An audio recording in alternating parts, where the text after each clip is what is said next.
апрель 2017 апрелден баштап августка чейин эч кандай мүмкүнчүлүк жок болчу курулуштарды бүтүрүү боюнча. Андан кийин биздин Иркештан менен Торгар өткөрмө пункттары климаттарына жараша стройка иштери, курулуш иштери жылына бир 2-3 айда эле болот. Ошон үчүн биз муну бешправ комиссияга киргизилген, бул неме маселе 24 айдан 48 айга узартуу үчүн. Канчасы келди акчасы, канчасы освоить этилди, канча болуш керек эле жалпы өзү? Жалпы 200 миллион доллар каралган, или эквивалент в рублях. Финансируется келишим боюнча финансирование Россия бюджетине берилет, ФТС, Федеральная таможенная службага. Они наняли как единственного исполнителя Крокус Интернешнл деп бүт жумуш иштерин, курулуш жана башка иштерин Крокус Интернешнл өзү жүргүзөт. Ошо канча акчаны освоить этти ошо 200 миллион доллардан? Канча иш аткарылды Кыргызстанда?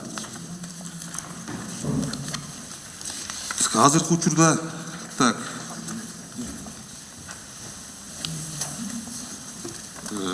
нет, использован 200 миллион доллардын ичинен 127 миллион доллар немеге лаборатория менен автомобильный пункт пропуска кетет. Жок, кеткени дейм, ушуга чейин канчасы аткарылды? Канча сомдук иш Кыргызстанда канча сомдук курулуш болду дейм да? 127 миллион доллардын ичинен 78 миллион иштетилген, 62%.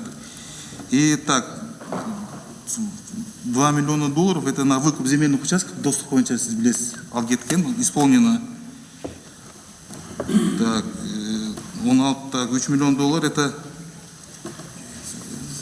немеге кеткен, автоматизированный информационный системага. Алда иштетип, уже толугу менен иштетилип бүттү, жумуш немеге берилген. Бирок алар неме Крокус Интернешнл как единственный поставщик услуг ФТС менен прямой контракт түзүлөт и өздөрү тияка отчет берет. Бизге на стадии уже прием передачи Федеральная таможенная служба өткөрүп берет бизге. Ошондо единственный подрядчик болсо, алар баасын каалагандай кое береби, э? Жок, алар өздөрү тендерди биякта кылышат. Кандай? Тендер. Ал кантип тендер кылат бир подрядчик болуп атса? Жок, ал өз субподрядчиктерди өздөрү тандап атпайбы? Ал бал субподрядчик уже экинчи маселе. Значит, 200 миллионго алар каалагандай өзүнүн баасын кое береби. Силерге коюп атканда, мисалы үчүн, бир метр бетонго мисалы үчүн 5000 сом болсо, 10 000 сом болсо, силер кантип текшересиңер ошону? Биз келишим боюнча биз аларга деме кыла албайбыз. Демек, ал 200 миллион долларды өздөрү каалагандай баада, каалагандай кылып ишке ашырышат. Ушундайбы?